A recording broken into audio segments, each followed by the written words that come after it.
the intro music. Yeah! Woohoo!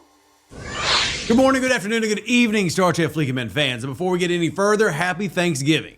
And while not everybody who watches my channel are Americans, that's okay. You can live vicariously through me. I'll eat some extra stuffing and turkey for you. That said, I still want to let you know that I greatly appreciate you. My wife, my children, we all are incredibly thankful for what you do for us and watching the content, supporting the content, liking those videos, etc. And today we actually have to give a big thank you to Sith over on server 121, now technically server 118. But shout out to Haywire, who is, as you can see by the beginning of this video, a little intro, we'll be talking about one of the first players in the entire game to have unlocked one of the 73 uncommons.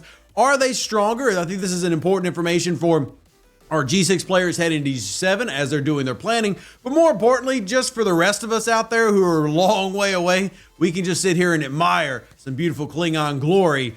It's going to be a while. But that's okay. So let's start talking about the IKS Boreth. And what are we seeing here? What is it? Well, as you can tell by the picture on your screen, we have a tier 9 one here. Now, what did it cost to get to that point? I'm going to give you some shocking numbers. Just please remember, I'm giving you base values. So that doesn't include the fact that all these researches and efficiencies and artifacts we have in today's game have drastically lowered the cost. But don't be confused. If you're going into G7 at the time of this video, November 2025, it's still quite expensive.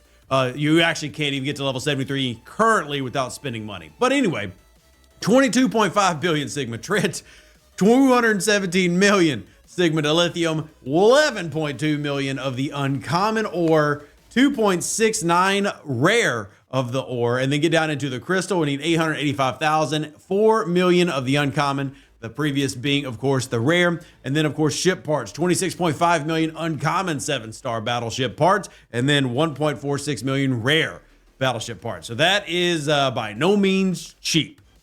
That said, how does it perform? And the big one that a lot of you are going to be wondering is, how much better is it than the USS Vengeance? Well, let's actually start taking a look at some of those things. So when we talk about comparing it to the Vengeance, we have to set a baseline. So the baseline we're going to talk about is the hostile side first, and let's put up a 74. So this is going to be one of the ones, as you can see in the veil, that a lot of players out there who have maybe a max Vengeance or even a Vengeance at all, or even a really strong level 60 epic, level 70 epic, are going to be fighting. And you'll see a very common crew on here. That's Chang, Suitor, Seska. Many of you have heard me talking and recommending this to my G7 players. This comes from working with a lot of their accounts. You'll also see Janeway, Suitor, Seska. Remember, the key to Chang, Suitor, Seska is coming down to the fact that you have Wrath of Khan Kara below decks.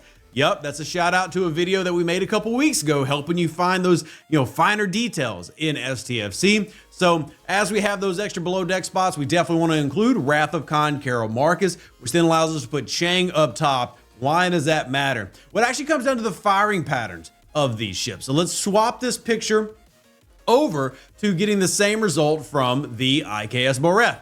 And you see, not only is it stronger, it is a 1 trillion power ship. Yeah, you're seeing that correctly. 1 trillion power. But what you also have is a good firing pattern. So it fires 2 weapons, 2 shots each in round 1. So 4 shots, followed by 4, 4, 4, 4, 4. It's consistent. It's very reminiscent of the D3, D4 firing patterns from way, way long ago. Yep. I have to go back in the memory banks for that. But if you remember how Chang works, which we can put on the screen, the ability to delay the round of your opponent can be very, very valuable. So if you can swap Janeway for that because you're getting the shield booster from Wrath of Khan Kara, a lot of players in the upper stages of the game are finding Chang to be the better option than running Janeway as captain. But again, you really want to have that Kara below decks, and these fights do last several rounds. These are not quick fights, which is what the game was intending with some of this design, was to make the fights last a little bit longer, and that's exactly what we end up finding out. Well, with the Boreth, these type of fights are going to go 19 rounds versus with the Vengeance in this sample size going 26 rounds. Obviously, the longer the rounds go, the more damage you're naturally going to take. And in fact, it's exactly what we see here. Provide the math right here on the bottom of the screen, courteous of Haywire. You can see Vengeance taking more overall damage and suffering more damage. At the same time, his apex barrier is a little bit more effective because longer rounds, you're able to sustain that. but that's part of it. Now, one thing we want to take a look at is the mitigation percentage there, something that maybe we want to find. This is where you do start having those below deck spots really mattering. When you're lacking enough below deck spots, it can be tough to get all the things that you actually need.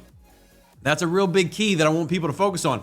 Remember, we have these FTs, CTs. In this case, we're using the Godsend as the CT. We're using the Quantum Slipstream as the FT, which is still probably one of the most popular, if not the most popular combination when it comes to hostile grinding.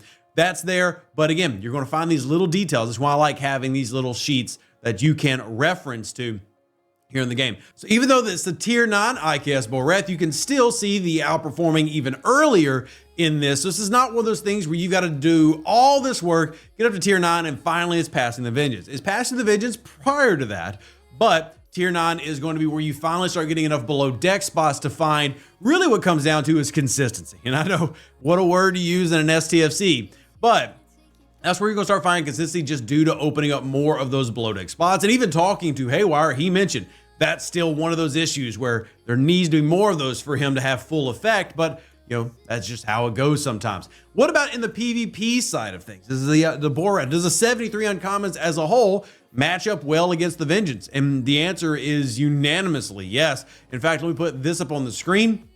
As you can see, this 1 trillion power Boreth having no problem at all with this level 75 Vengeance and quickly casting it aside. Now we can talk about crewing. You know, this is a mirror crew, which, you know, many of you will not, you know, put as a primary crew. And this is the vaunted IST, though they are running Phlox. Now, granted, I'm not like throwing shade at that. We've seen Phlox used before. In fact, Phlox has become kind of common. I would say as we get deeper and deeper into the future of PvP, Phlox's officer ability, which is helping with criticals, might lower in value just because of some of the researches and the floors the game is inputting in right now, and just the way that you can just overwhelm opponents if you have all the things, which a lot of times players like Haywire do. But that said, as you can see, this is a clear-cut win where the Boreth is only taking about 7-8% damage and completely destroying a very full, very well-rounded, and very well-developed USS Vengeance. Now, if that is something that you go at level 70, oh my gosh, why should I even bother with the Vengeance?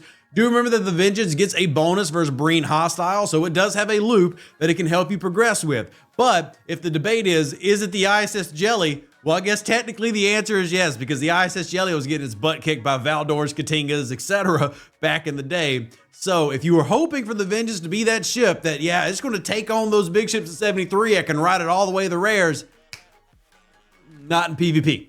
Nope. Very, very quickly gets outclassed. In fact, go as far as to say I've seen logs of things, not only the uncommon Klingon, but even the Federation ships, much lower tier, taking out the Vengeance, even with reduced below deck spots. And that comes back to number one, in G7, STFC, their design team decided to make firing patterns that were more reminiscent of G4, G3.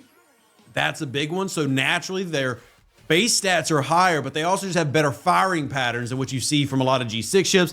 That's going to be a big hurt for the Vengeance. And then remember also the Vengeance is one of those that we call a beta round or secondary round, where most of their shots are on the even rounds.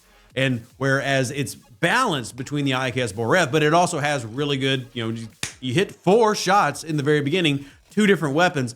That's multiple proc opportunities for various officer abilities. So in PvE, you're seeing this able to easily handle what the Veil has to offer. And then you see in PvP is taking on what is currently considered the strongest PvP ship in the game, even over the Borg Cube. Now, by extension, this also means that the Borg Cube has lowered a little bit in terms of what it can pull off compared to these. You're not seeing the same level of scaling. I know a lot of players in both G6 and G7 have been quietly and, you know, one by one messaging the overlords over at STFC saying, man, be real nice if there's a refit to the Borg Cube that let it carry into G7, just because it was so well enjoyed and looked upon so fondly.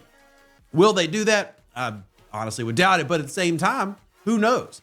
We'll say this though, it's really cool to get a peek into that Veil action, see some of these cool battle logs and take a look at these in person. But at the same time, for all those players who are nearing that or making plans, even if you're planning a year from now, right? It's good to know how well these work and how these affect. So here's your reveal. One of the first times we've seen these ships in the game. courtesy of one of the only 10 players who qualify, because there's only, at the time of this video, right at 10 people who are even in the level range to acquire these, not to mention the 25 trillion reputation needed in Klingon to pick up the IKS Boreth, but apparently it was worth it. So thank y'all for watching. Happy Thanksgiving again to all of you. Thank you so much for supporting me and my family. I'll see y'all on the next one. Live long and plunder. Stay safe out there. Deuces, that's me. And again, thank you to Beam, Haywire, all of Sith, Darth Bolt, that entire group. Appreciate you always supporting the channel. We'll see you on the next one. If you're on server 118, maybe consider checking out Sith. There's a lot of big boys and girls over there who can really help you out. So see you on the next one. An even better outro than the intro. For the Empire and glory to your house.